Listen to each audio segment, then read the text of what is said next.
nagtatanong sa akin, "Attorney, ano bang nangyayari kay Chis Escudero? Ha? Bakit parang hindi na ngayon naririnig si Chis?" At saka um, nag, ah, nagsabi si Chis Escudero na wag na daw siyang isama sa mga survey-survey. Ha? Yung tungkol sa presidente, vice-presidente, wag na daw siyang isama. Kasi ayaw niya na daw na hindi daw siya tatakbong presidente man o vice-presidente. Kaya wag na daw siyang isama. Kaya may mga nagtatanong sa atin, "Attorney, ano ba 'yon? Anong tingin mo kay Cheese? Magpapahinga na ba sa politika?" Sa totoo lang mga kabunyog, mga kababayan, ha? Yung dating mayabang na si Chis Escudero, nakita naman natin kung gaano katindi yung yabang niya nung una, no? Lalo na nung Senate President siya. Talagang, ha? Talagang hindi natin malilimutan yung kanyang, yung yabang na tinatawag nga nating boy kilay. Di ba? Nung February 5 noon, yung sinampa yung impeachment sa Senado, ha? Tayo, nakikiusap, nag-ano tayo noon, nagpe-pressure tayo noon sa Senado na gawin nyo naman yung trabaho nyo. Nakalagay naman yan sa Constitution. Kapag transmit na yung articles of impeachment sa Senado, trial shall forthwith proceed. Oh, anong yabang ni Chis Escudero? Wala daw sa kanyang makaka-pressure. Kung ayaw niya daw, ayaw niya. Hindi daw siya mapipressure kahit na sino. Talaga namang pinanindigan naman ni Chis Escudero yun, yung yabang niya na yun.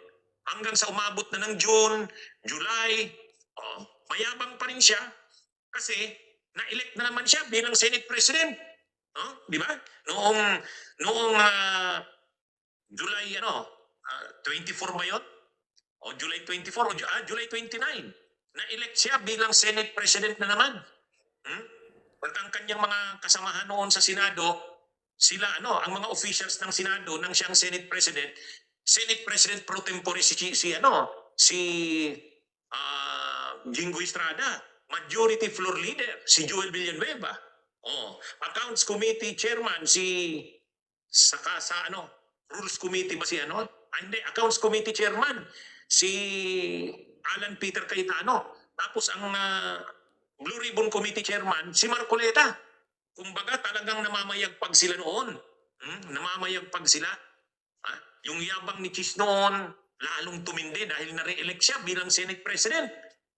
Kumbaga, dahil siya yung instrumental na patayin yung impeachment, actually, yung Korte Suprema, ano na lang yun?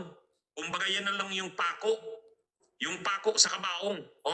Ang nagbigay ng pako sa kabaong para talaga ito, ilibing yung Korte Suprema, kasi diniklara ng Korte Suprema na unconstitutional yung impeachment kay Sara. Pero ang talagang pumatay sa impeachment ay itong si Chis Escudero.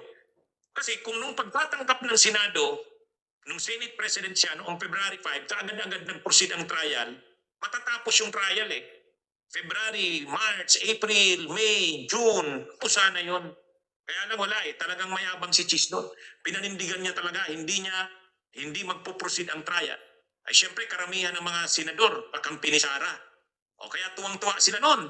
Si Sara, tuwang-tuwa rin yung mga DDS. Kaya lang, ano ang lagi kong sinasabi sa ganyan? God works in mysterious ways. Diba?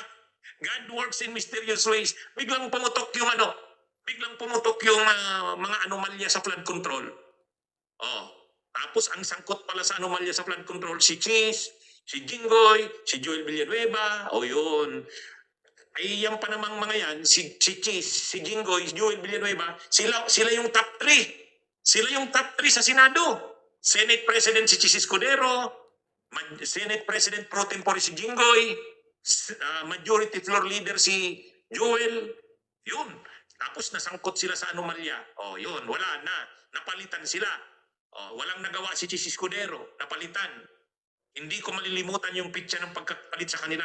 September 8. Bakit hindi ko malilimutan yung September 8? Ano yan ni Mama Mary? Di ba? Special na araw yan kay Mama Mary, yung September 8. Yan din yung araw na napalitan si Chis Escudero. Napalitan si Jinggoy, napalitan si Joel Villanueva, napalitan si Marcoleta. Mula noon, nabago na ang lahat. Na si Chis Escudero. So mula noon, hindi na ang iniisip na ni Chis Escudero, hindi na yung maging presidente pa o maging vice president, hindi na. Malamang kahit na ngayong re-election sa senador, kasi dapat pwede pa naman siyang mag-re-elect sa 2028. Mukhang kahit yun, hindi na iniisip ni Chis kasi durog talaga siya eh. Durog. Mukhang ang iniisip niya na lang, huwag siyang makulong.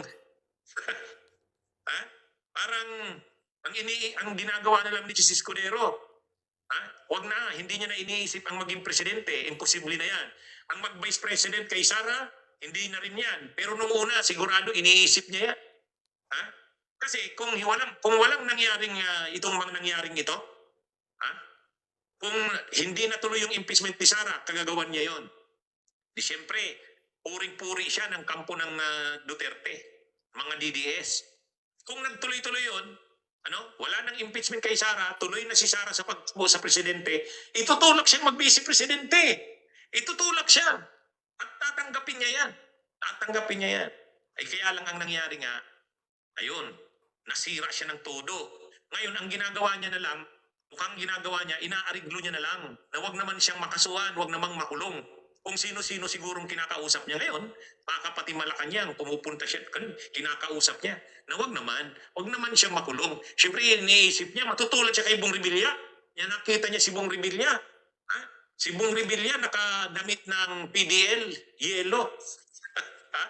Hindi maiisip yun ni Chis Escudero. Baka hiwalay na siya niya ni Heart Evangelista niya. Kasi si Heart Evangelista, hindi rin maisip ni Heart Evangelista na ang kanyang asawa ay makukulong. Nakayelo na PDL, nakapusas. Kaya, kumbaga sa ngayon, ang iniisip na lang siguro ni Chis Escudero, pagpahinga na lang sa politika, posible talaga yan. Ha? Hindi na siya nag-aambisyon ng presidente. Wala na yan. Yung mag-vice presidente kay Sara, malamang wala na rin yan. Ang mas preoccupation niya ngayon ay hindi siya matuluyan na makasuhan at makulong. Mas problema niya yun. Kaya makikita natin, tahimik siya, no? Yung dating mayabang na si Chis Escudero, na napatahimik yung yabang niya, tingnan niyo, saan pinulot. Di ba?